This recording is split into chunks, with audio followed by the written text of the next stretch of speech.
ಕೋಟಿ ಕನ್ನಡಿಗರಿಗೆ ನಮಸ್ಕಾರಗಳು. ಅನುಕೂಲ ಮಾಡುವ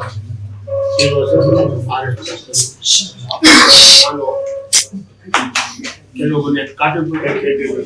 ಎಲ್ಲ ಗೊತ್ತಿರೋ ವಿಚಾರವಾಗಿ ಎಮೋಷನಲ್ ಆಗಿ ಇಲ್ಲಿ ಕೆಲವು ವಿಚಾರಗಳು ಮಾತಾಡ್ತೇನೆ.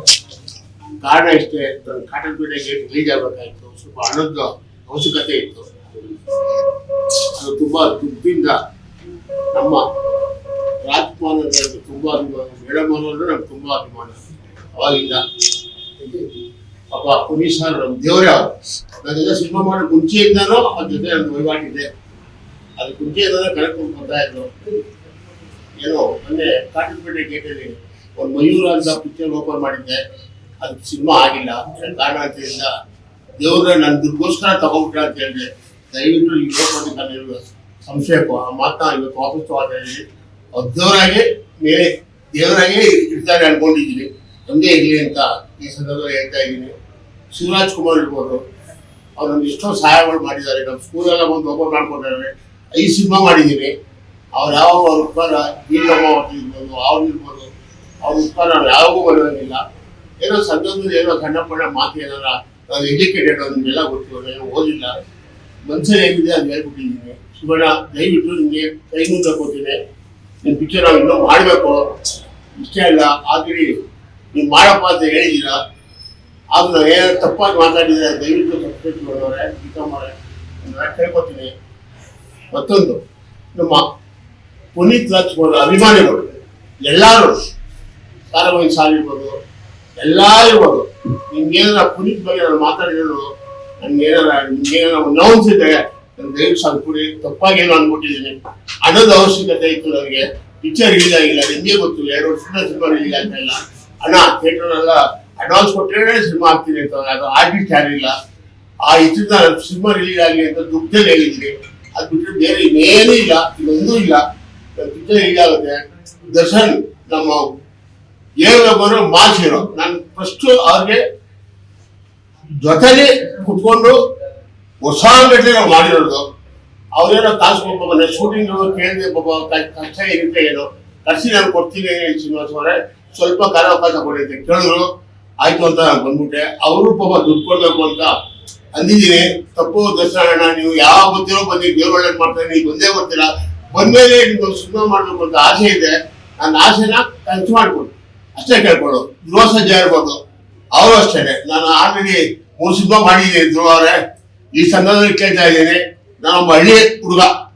ದಯವಿಟ್ಟು ನೀವು ಆರ್ಟಿಸ್ಟ್ಗಳು ಬೇಕು ನಮಗೆ. ಆರ್ಟಿಸ್ಟ್ ಇದೆ ಸಿನಿಮಾ ಮಾಡೋಕ್ಕಾಗಲ್ಲ. ದಯವಿಟ್ಟು ನಮ್ಗೊಂದು ಕಾನ್ಸೆಪ್ಟ್ ಕೊಟ್ಟು ನೀವು ದುಡ್ಡು ಏನೂ ಕೊಡಬೇಡಿ. ನಿಮ್ಗೆ ಏನಾಗಿ ಕೊಡ್ಬೇಕು, ಈಗ ತಗೋತಾ ಇದ್ದೀರೋ ಅಷ್ಟೇ ನಾವು ಕೊಡ್ತೀವಿ. ಒಂದು ಒಳ್ಳೆ ಡೈರೆಕ್ಟ್ರ್ ಕರ್ಕೊಂಡ್ಬರ್ತೀನಿ, ನನಗೆ ಸಿನಿಮಾ ಮಾಡಿಕೊಡಿ. ಅದು ಬಿಟ್ಟರೆ ಬೇರೆ ಇದೊಂದೂ ಇಲ್ಲ. ಆಮೇಲೆ ನಮ್ಮ ಡೈರೆಕ್ಟ್ರ್ ಇರ್ಬೋದು, ಪ್ರೇಮ್ ಇರ್ಬೋದು, APMG ಇರ್ಬೋದು, ಅವರು ಇವಾಗೆಲ್ಲ ನಮ್ಮ ಚೇಂಬರಿಂದ ಎಲ್ಲರೂ ಮಾತಾಡಿದ್ದಾರೆ. ಇಲ್ಲಿ ಸಿನಿಮಾ ಮಾಡ್ಕೊಡ್ತೀನಿ ಅಂತ ಹೇಳಿದ್ದಾರೆ. ಅವರು ಸಿನಿಮಾ ಮಾಡಿ ಕೊಟ್ಕೊಂಡಿದ್ದಾರೆ. ಅವರು ಇಂಥ ಹೇಳ್ತೀನಿ, ನನಗೆ ನಿಮ್ಮ ದುಡ್ಡೇನೇ ಬೇಡ, ಅಂದರೆ ಸಿನಿಮಾ ಮಾಡ್ಕೊಡಿ, ಒಳ್ಳೆ ಕಥೆ ಮಾಡ್ಕೊಡಿ. ಯಾಕೆ 4 ಜನಕ್ಕೆ ಅನ್ನ ಸಿಕ್ಕಲಿ ಅಂತ ನಾವು ಬಂದಿರೋದು. ನನಗೂ ದೇವ್ ತಿನ್ನಲಿಕ್ಕೆ ಉಣ್ಣಿಕ್ಕೆ ಎಲ್ಲ ಕೊಟ್ಟಿದ್ದಾರೆ. ಅದು ಬಿಟ್ಟರೆ ಬೇರೆ ಏನಿಲ್ಲ. ದಯವಿಟ್ಟು ನೀವೆಲ್ಲ ಸಹಕರಿಸ್ಬೇಕು. ಇನ್ನು ಕನ್ನಡ ಇಂಡಸ್ಟ್ರಿ ನಾನು ಉಳಿಸ್ಕೊಳ್ರಿ. ಕನ್ನಡ ಇಂಡಸ್ಟ್ರಿ ಇನ್ನು 10 ಸಿನಿಮಾ ಮಾಡಬೇಕು ಅಂದ್ಕೊಂಡಿದ್ದೀನಿ. ಇನ್ನೂ ಒಂದು 15 ವರ್ಷ 20 ವರ್ಷ ಮಾಡಬೇಕು ಅಂದ್ಕೊಂಡಿದ್ದೀನಿ. ನಾನು ಇನ್ನೂ 65 ಏಜು, ಇನ್ನೂ 10 ವರ್ಷ ಮಾಡ್ತೀನಿ ಅಂತ ಅಂದ್ಕೊಂಡಿದ್ದೀನಿ. ನೀವೆಲ್ಲ ಸಹಕಾರ ಕೊಟ್ಟರೆ, ಪ್ರೆಸ್ ಇರ್ಬೋದು, ಮೀಡಿಯಾ ಇರ್ಬೋದು, ಎಲ್ಲ ಸಹಕಾರ ಕೊಡಿ ಅಂತ ಈ ಸಂದರ್ಭದಲ್ಲಿ ಕೇಳ್ಕೊಂಡು ನಿಮ್ಮ ಕೈ ಮುಗಿ ಕನ್ನಡ ಬೆಳ್ಕೊತಾ ಇದ್ದೀನಿ. ಜೈ ಹಿಂದ್, ಜೈ ಕನ್ನಡ. ಸರ್, ಈಗ ಇಷ್ಟೆಲ್ಲ ಆದ್ಮೇಲೆ ಜೋಗಿ ಪ್ರೇಮ್ ಸರ್ ಜೊತೆ ಏನಾದ್ರು ಮಾತುಕತೆ ಆಯ್ತಾ? ಯಾಕಂದ್ರೆ ಅವರು ರಾಜಿ ಸಂಧಾನಕ್ಕೆ ಒಪ್ಪೋದಕ್ಕೆ ರೆಡಿ ಇಲ್ಲ. ಅಲ್ಲ, ಅವರು ಡಿಫಾಮೇಷನ್ ಕೇಸ್ ಆಗ್ತಿದ್ದೀನಿ ಅಂತ ಹೇಳಿದ್ರು.